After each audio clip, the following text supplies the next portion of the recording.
তো আজকে আবার একটা ব্লগ নিয়ে এলাম আমার। সেটা হচ্ছে আজকে ঘুরতে আসা হয়েছে এই একটা জায়গায়, যেটা আমরা অনেক সময় ভিডিওতে বা ছবিতে দেখে থাকি। এই জায়গাটা বা এই যে ছবি দেখাচ্ছি এইটা, অ্যাকচুয়ালি এর নামটা কি? এর নাম হচ্ছে লোটাস টেম্পল। আরও একটা নাম আছে যেটা হচ্ছে বাহাই হাউস। গোটা পৃথিবীতে মানে পুরো বিশ্বে জুড়ে 8টি বাহাই হাউস আছে। 8টির মধ্যে এই একটি বাহাই হাউস বা যেটা আমাদের লোটাস টেম্পল নামে পরিচিত, সেটা হচ্ছে দিল্লিতে আছে। এটা লোটাস টেম্পল এই জন্যই বলা হয় কারণ এই যে ডিজাইনটা লোটাস বা পদ্ম ফুলের মতো দেখতে, তাই এটা দিল্লিতে। যদি আপনারা কখনো যান তাহলে এর কাছাকাছি মেট্রো স্টেশন হচ্ছে কালকাজি মন্দির মেট্রো স্টেশন। কালকাজি মন্দিরের যদি নামা যায় ওখান থেকে 5 থেকে 10 মিনিট পায়ে হেঁটে হচ্ছে আপনার লোটাস টেম্পল, মানে কাছাকাছি মেট্রো স্টেশন বলা যায় কালকাজি মন্দির। আচ্ছা, এইটা এত সুন্দর আর্কিটেক্ট ডিজাইন, এটা আর্কিটেক্টটা কে ছিল? আর্কিটেক্টটা যিনি ছিলেন, আর্কিটেক্টের নাম ছিল ফারিবাজ সাবা, যিনি ইরানের একটা বিখ্যাত আর্কিটেক্ট। তিনি এই ডিজাইনটা দিয়েছিলেন, মানে লোটাস টেম্পলের ডিজাইনটা। এটাকে লোটাস টেম্পল বলা হয়, কিন্তু এতে কোনো পুজো হয় না, এর ভিতরে কোনো মূর্তিও নেই।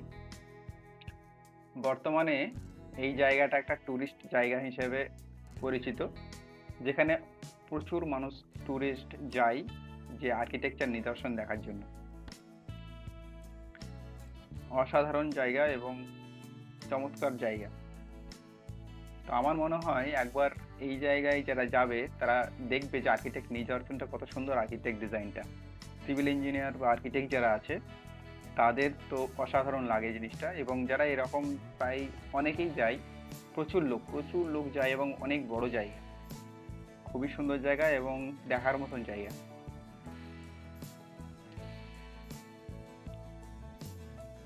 আমরা এখান থেকে ভিডিও ক্যামেরা করেছি, তো পুরোটাই দেখা চেষ্টা করেছি দেখানোর।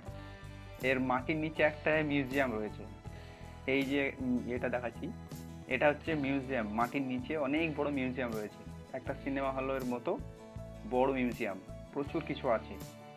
এই যে আর্কিটেক্ট ইঞ্জিনিয়াররা তারা তৈরি করেছে মানে লোটাস টেম্পলটা, সেটা কিভাবে তৈরি করলো, কিভাবে এসেছে, ডিজাইনটা কত রকম ভাবে করেছে, কতবার ফেল হয়েছে, সমস্ত কিছু ডিটেলসগুলো ওর মধ্যে রয়েছে। আর মিউজিয়ামে আরও অনেক কিছু রয়েছে।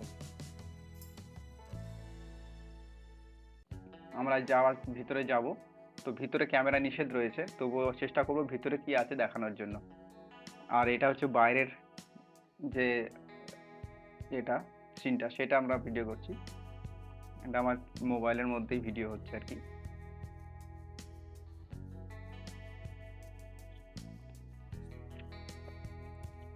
আমরা ভিতরে যাব, ভিতরে গিয়ে কি আছে দেখব, চেষ্টা করব দেখার। তবে ভিতরে জুতো পরে যাওয়া নিষেধ, কারণ এটা একসময় ধার্মিক জায়গা ছিল, যেখানে মানুষকে মানসিকতা বা মানুষের ধর্মের জন্য ব্যবহার করা হতো এই জায়গাটা প্রচার করার জন্য। বাহাই হাউস অ্যাকচুয়ালি মুসলিমদের ব্যবহারের জন্য ছিল তখনকার সময়। মুসলিমরা বাহাই হাউস তৈরি করতো, সেখান থেকে ধর্মের প্রচার করতো। তো তারপর থেকে আমাদের যখন ভারতে হয় বা আরও বাহাই হাউসগুলো সব ধর্মের দিক থেকে বন্ধ করে জাস্ট একটা ট্যুরিস্ট জায়গা হয়ে গেছে এখন।